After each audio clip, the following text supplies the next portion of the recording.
Hey warrior, we live in a world that tells us to hustle harder, push faster, and fight relentlessly for everything we want.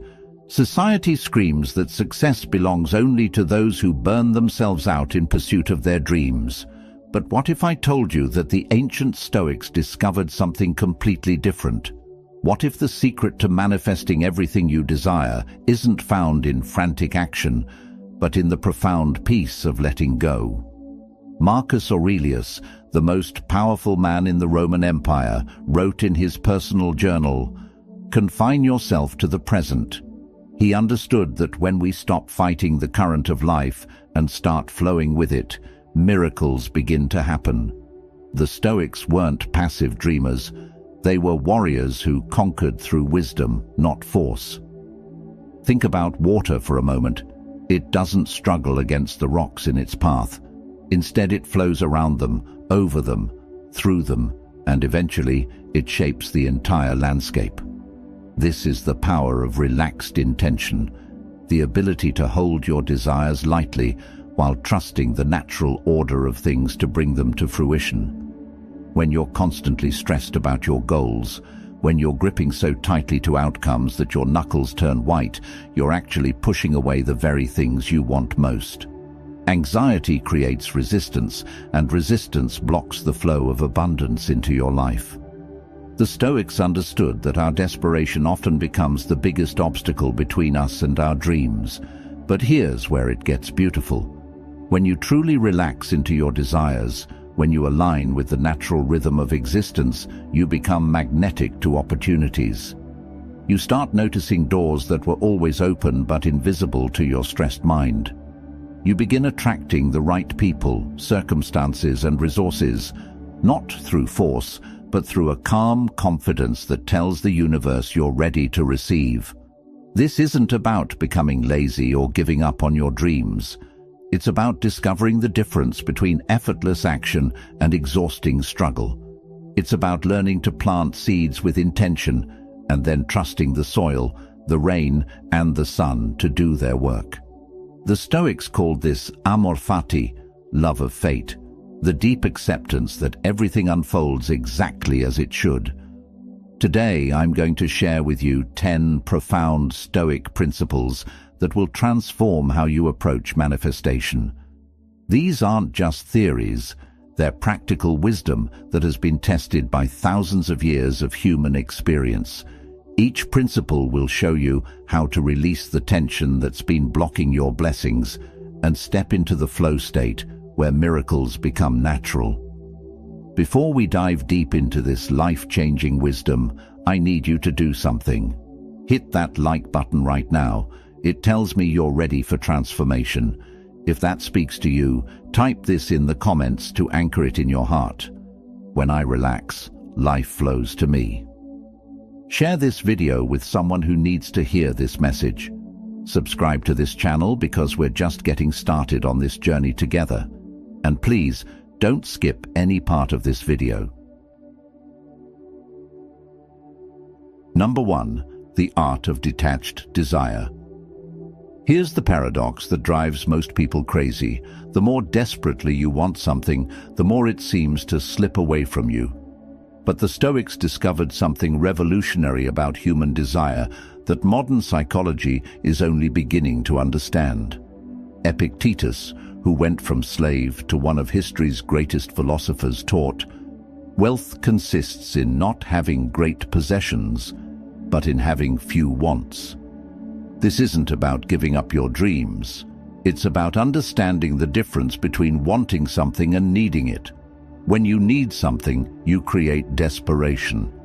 When you want something while being completely okay without it, you create magnetism. Think about the people in your life who seem to effortlessly attract what they want. They're not the ones constantly talking about what they lack or posting desperate affirmations on social media. They're the ones who hold their desires lightly, like a butterfly resting on their palm. They want beautiful things to happen, but they don't define their worth by whether those things arrive on their timeline. This is what the Stoics called preferred indifference. Yes, you prefer to have success, love, and abundance, but your inner peace doesn't depend on them. Your happiness isn't held hostage by external circumstances.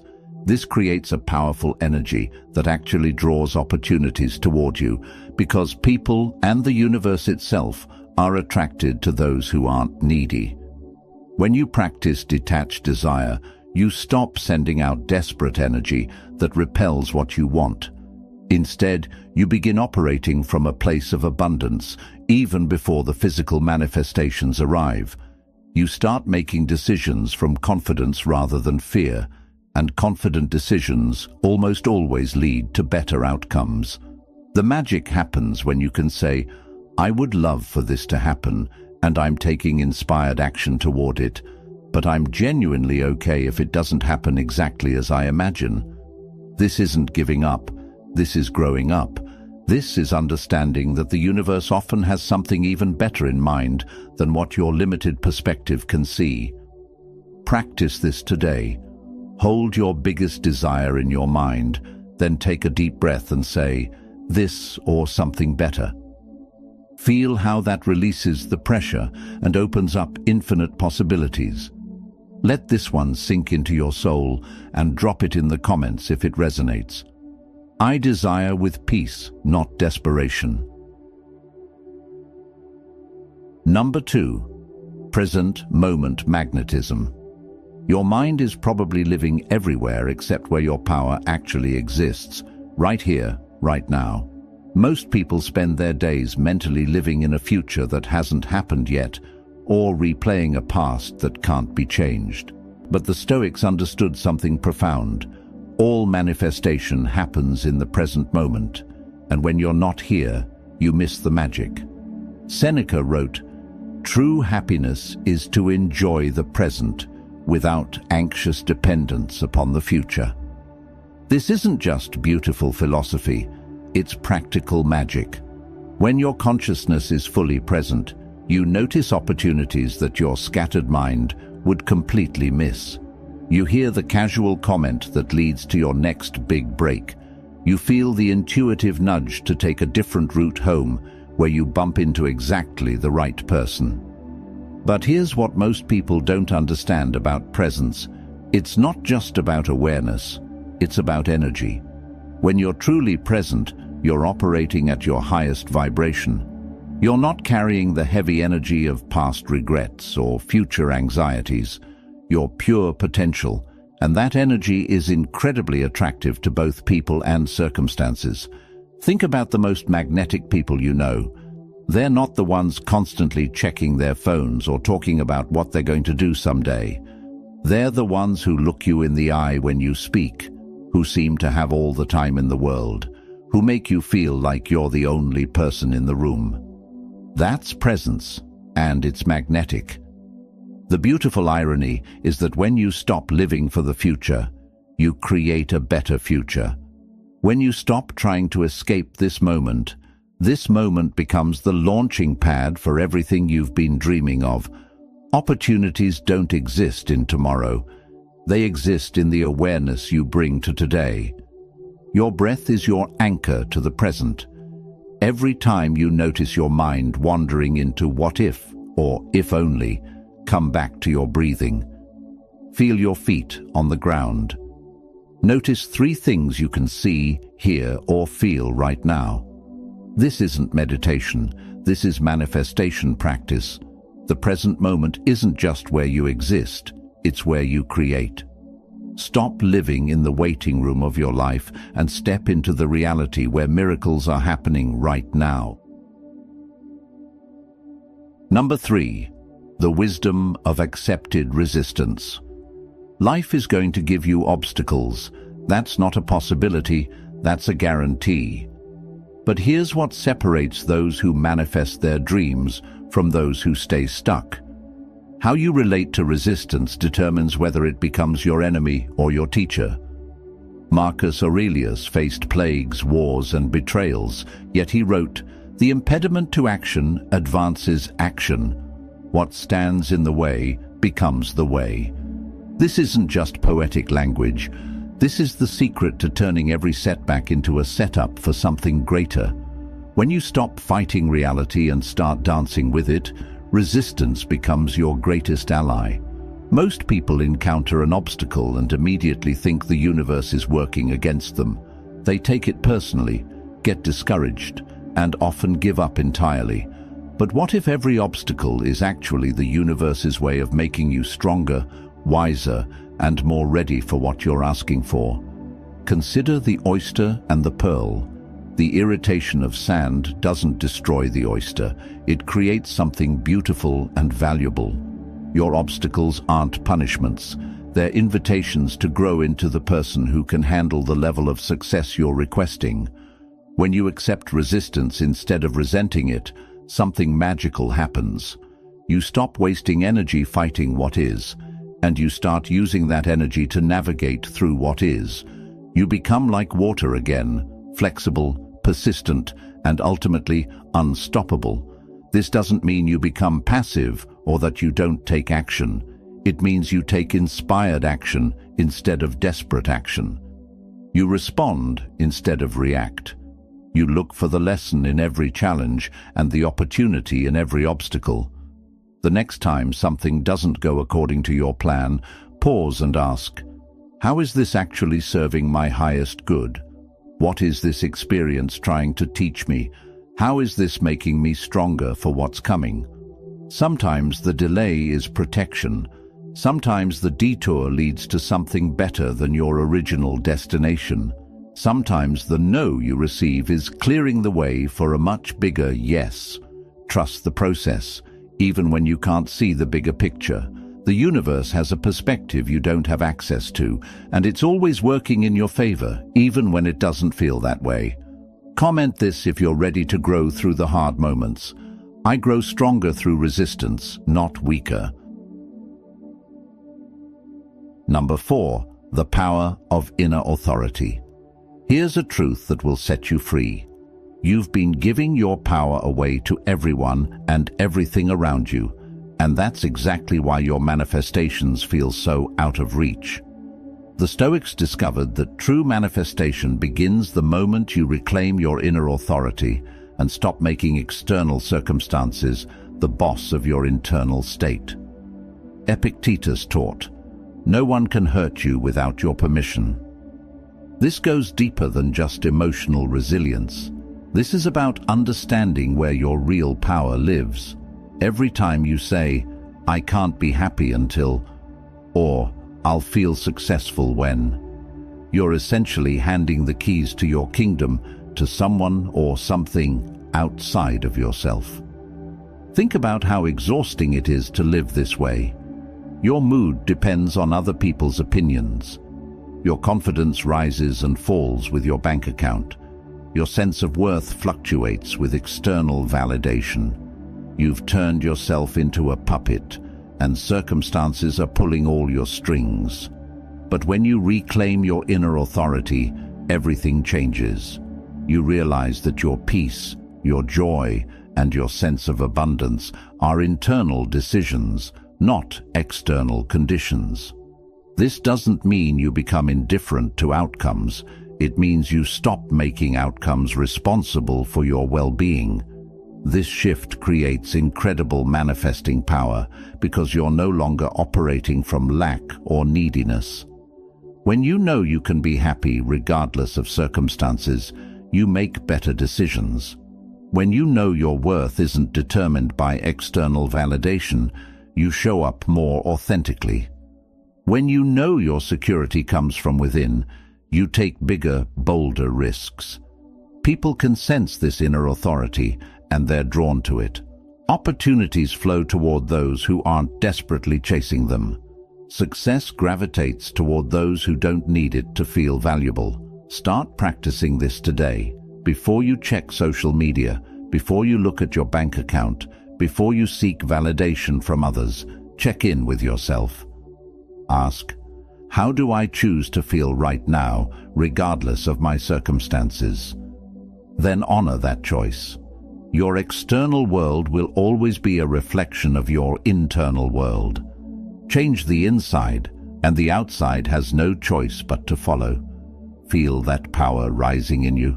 Share it in the comments. I am the author of my own experience. Number 5. The art of strategic non-action.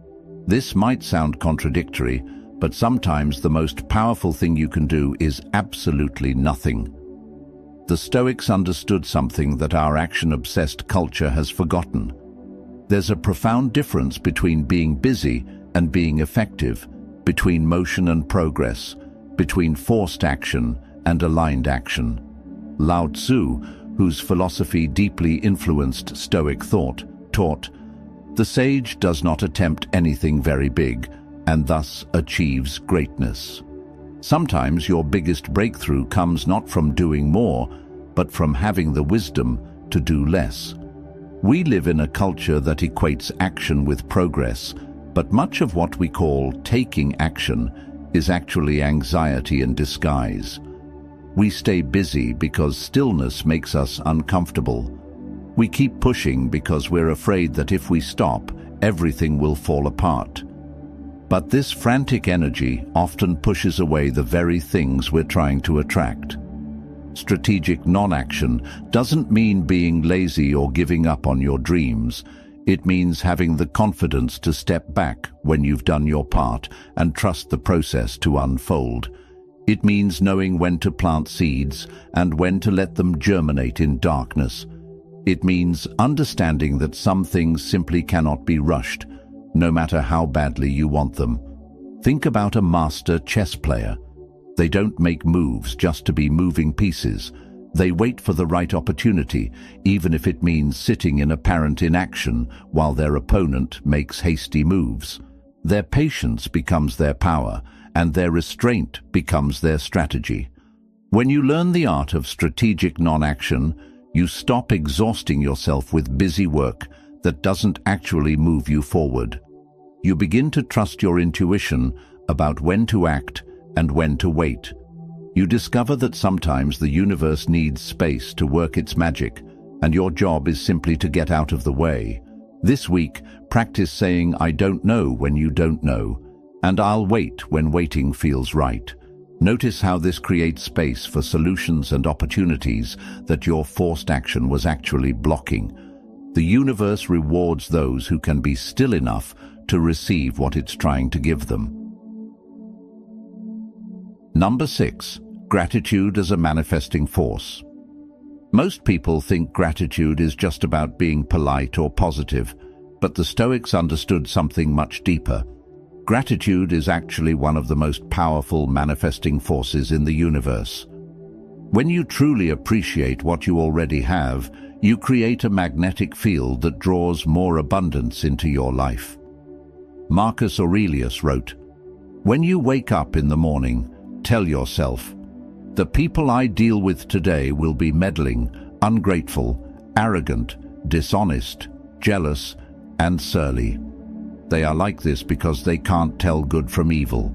But I have seen the beauty of good and the ugliness of evil, and have recognized that the wrongdoer has a nature related to my own.'"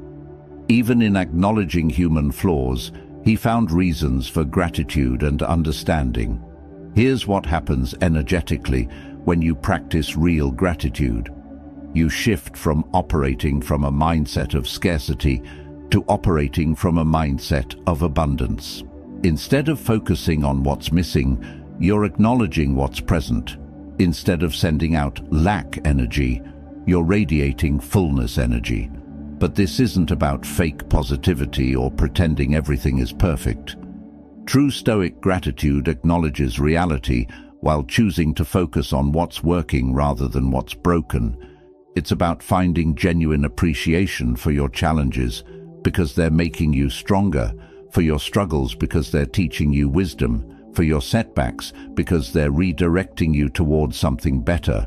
When you wake up grateful, you start your day in a high vibration state that attracts high vibration experiences. When you go to bed grateful, you program your subconscious mind to look for more things to appreciate. This creates an upward spiral where gratitude leads to more experiences worth being grateful for. The magic isn't just in feeling grateful, It's in expressing gratitude. Tell people how much they mean to you. Write thank you notes for small kindnesses. Acknowledge the beauty in ordinary moments. Appreciate your body for carrying you through life, your breath for sustaining you, your heart for continuing to beat. Gratitude turns what you have into enough, and enough is always the foundation for more. When the universe sees you appreciating what you've already been given, it trusts you with greater gifts. Number 7. The strength of emotional sovereignty. Your emotions are not happening to you, they're being created by you. This single realization contains enough power to transform your entire life. Yet most people spend years giving their emotional state away to circumstances, other people, and random events beyond their control. Seneca taught, "Every new thing excites the mind, but a mind that seeks the truth turns from the new and unknown to the eternal and divine." Your emotional reactions are choices, not inevitable responses. When you understand this, you reclaim the throne of your own experience. Think about two people experiencing the same rejection, the same financial setback, or the same disappointment. One person crumbles and stays stuck for months. The other person feels the emotion fully, learns from it, and uses it as fuel to create something better. The difference isn't in their circumstances, it's in their emotional sovereignty.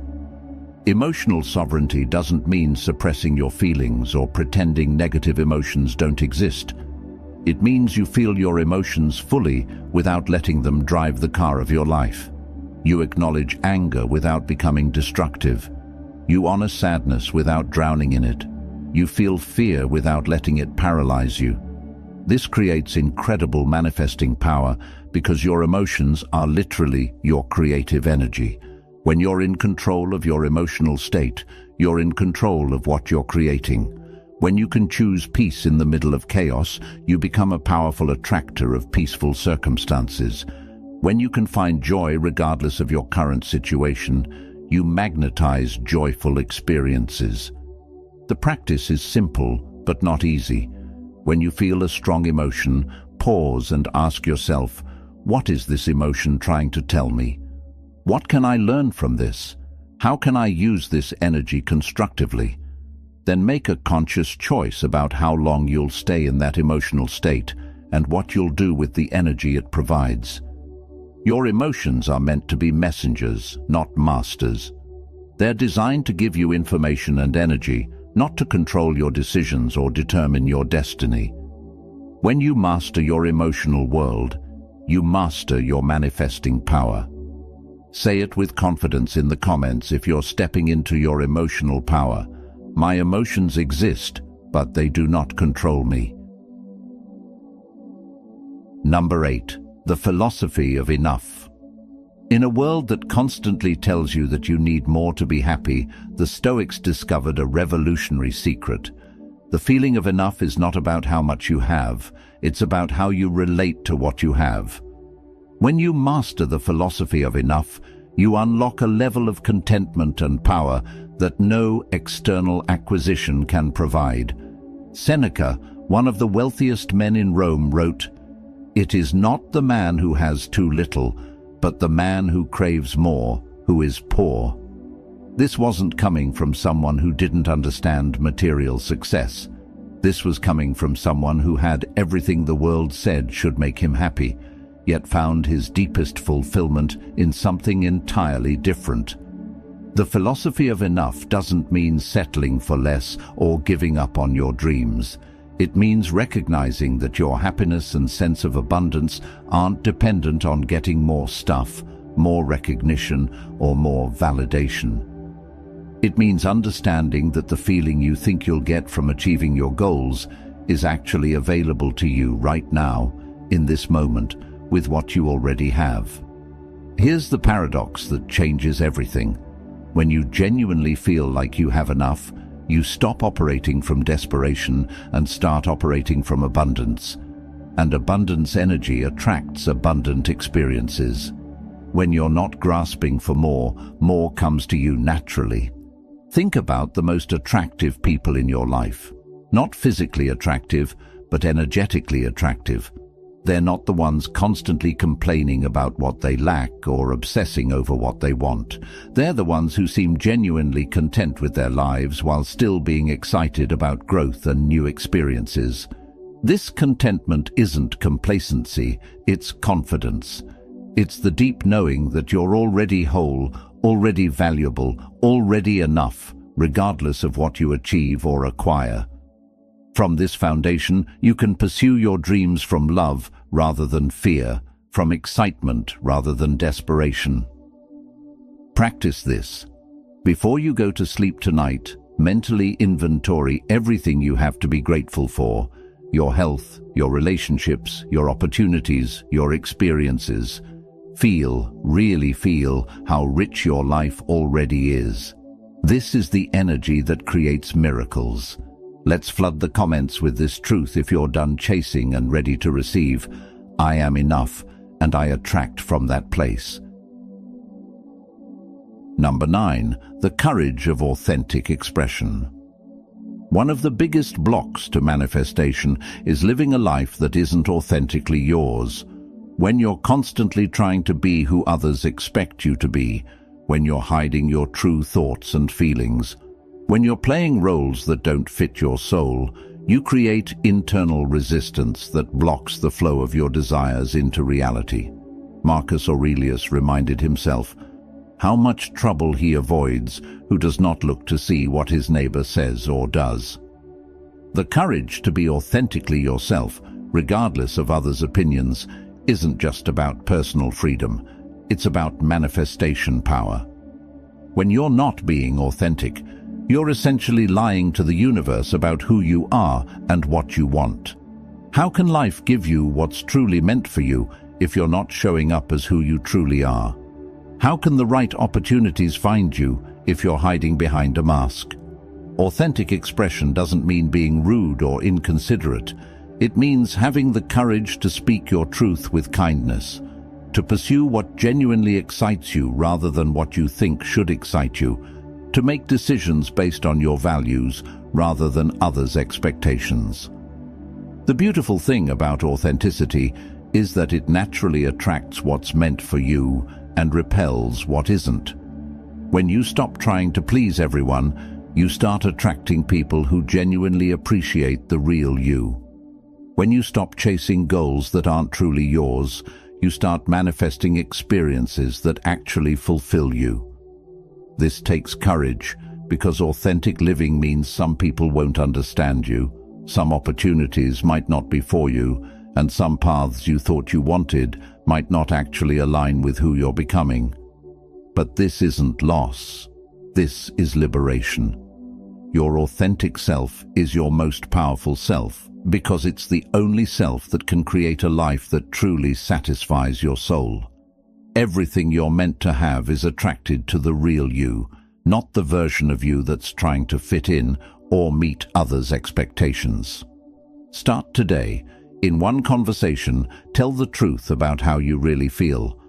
In one decision, choose what you actually want, rather than what you think you should want.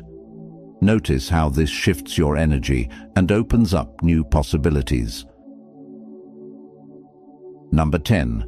Trust in divine timing. The final and perhaps most profound Stoic principle for manifestation is learning to trust in divine timing. The understanding that everything unfolds exactly when it's meant to, not when you think it should. This isn't passive waiting. This is active faith in the intelligence of the universe. Marcus Aurelius wrote, "Accept the things to which fate binds you, and love the people with whom fate brings you together." The Stoics believed in a rational, purposeful universe where everything happens for a reason, even when that reason isn't immediately clear to our limited human perspective. Your impatience is often your biggest enemy in manifestation. When you demand that things happen on your timeline, you create resistance against the natural flow of events. You miss opportunities because you're so focused on forcing one particular outcome. You reject good things because they don't look exactly like what you ordered. But when you trust divine timing, you relax into a rhythm that's much larger and wiser than your personal agenda. You understand that delays aren't denials. They're often divine protection or preparation. Sometimes you need to grow into the person who can handle what you're asking for. Sometimes the world needs to shift to create the perfect conditions for your manifestation. Think about the best things that have happened in your life. How many of them occurred exactly when you expected them to? Probably very few. Most of your greatest blessings likely came as surprises through unexpected paths, at times when you weren't even looking for them. This doesn't mean you stop taking action or setting goals. It means you hold your goals lightly while trusting that life has a bigger plan than what you can see from your current vantage point. It means you do your part with dedication while surrendering the outcome with grace. When you trust divine timing, you stop exhausting yourself, trying to control everything. You stop missing the beauty of the present moment because you're so anxious about the future. You start noticing the magic that's happening right now, instead of waiting for the magic you think should happen tomorrow. The universe is always working in your favor, even when it doesn't feel that way. Your job is to align with this truth and let it carry you toward your highest good. The ancient Stoics didn't have vision boards or manifestation journals, but they understood something that modern self-help often misses. True manifestation isn't about getting what you want. It's about becoming who you need to be to receive what's meant for you. When you relax into these 10 principles, detached desire, present moment awareness, accepted resistance, inner authority, strategic non-action, gratitude, emotional sovereignty, the philosophy of enough, authentic expression, and divine timing, you stop fighting against life and start flowing with it. This isn't about giving up your dreams or lowering your standards. This is about raising your consciousness to a level where miracles become natural, where synchronicities become common, where what you need finds you instead of you chasing what you want. The Stoics knew that peace isn't the absence of challenges, it's the presence of wisdom, and wisdom, applied consistently, creates the conditions for everything good to flow into your life. Your manifestations are already on their way. Your job is simply to relax, trust, and become ready to receive them. Remember to like this video, share it with someone who needs this message. To seal this message and call peace into your life, comment, "I relax, I trust, and I receive." And subscribe to this channel for more life-changing wisdom. Until next time, stay stoic, stay strong, and stay open to miracles.